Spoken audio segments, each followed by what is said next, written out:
Bonjour, nous sommes le samedi 23 mai 2026 et le sujet est l'Extrême-Orient, en particulier avec le Japon, la robotique, l'intelligence artificielle et le domaine médical. Des robots qui réalisent des expériences médicales, le Japon ouvre un laboratoire sans personnel.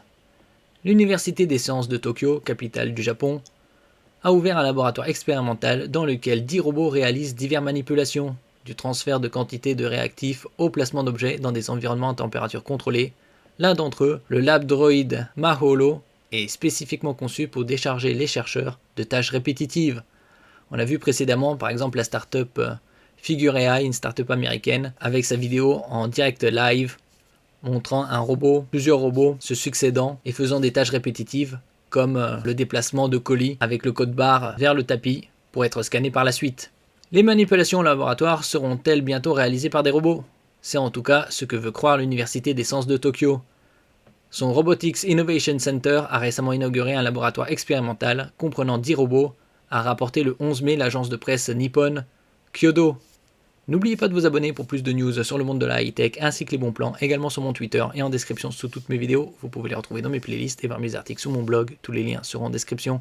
N'oubliez pas de mettre un j'aime, un commentaire, de partager, de cliquer sur les liens en dessous de mes vidéos pour soutenir la chaîne. Transfert de liquide, culture cellulaire.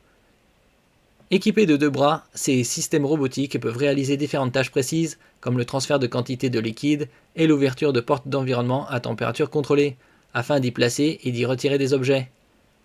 L'installation comprend des incubateurs, des instruments d'analyse et d'autres équipements essentiels conçus pour permettre des workflows robotiques efficaces et hautement reproductibles, précise l'université japonaise sur une page d'information.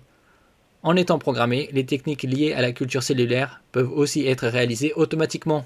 Donc de plus en plus de robots seront utilisés dans un avenir très proche, dans différents secteurs, notamment les secteurs répétitifs. Parmi ces robots figure notamment le Lab Droid Maholo, un appareil de 2,2 mètres de haut pour 1200 kg capable de réaliser des opérations dans des environnements compris entre 10 et 30 degrés Celsius.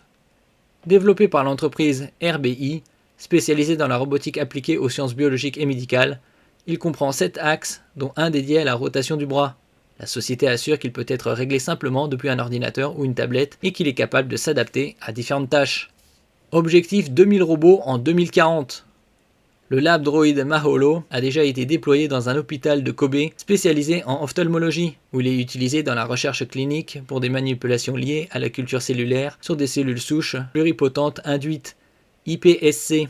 L'Université des sciences de Tokyo prévoit quant à elle de porter le nombre de robots à 2000 d'ici 2040, avec l'ambition d'automatiser l'essentiel des tâches de recherche, y compris la formulation d'hypothèses.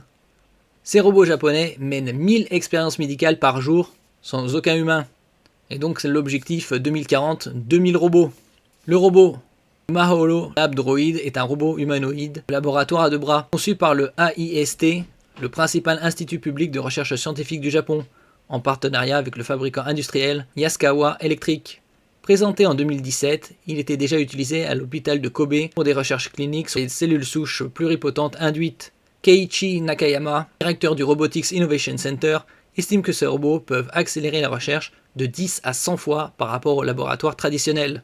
Le Japon détient 46% du marché mondial des robots industriels, chiffre de 2023, donc on va dire quasi la moitié, et investit massivement dans l'automatisation des laboratoires, en partie pour compenser le vieillissement de sa population active. La course avec les États-Unis.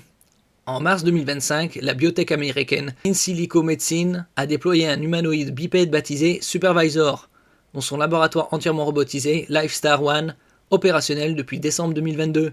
La société annonce un délai moyen de développement de médicaments réduit à 12-18 mois, contre 2,5 à 4 ans par la voie traditionnelle, en ne synthétisant que 60 à 200 molécules par programme. Elle dispose déjà de 10 médicaments ayant obtenu une autorisation IND de la FDA. La divergence stratégique est nette. Le Japon mise sur des humanoïdes universels capables d'effectuer des procédures variées sans reconfiguration, tandis que les États-Unis et la Chine privilégient des systèmes spécialisés en chaîne. Nakayama confirme que la polyvalence de Maholo constitue son avantage décisif. Merci pour votre écoute et à la prochaine.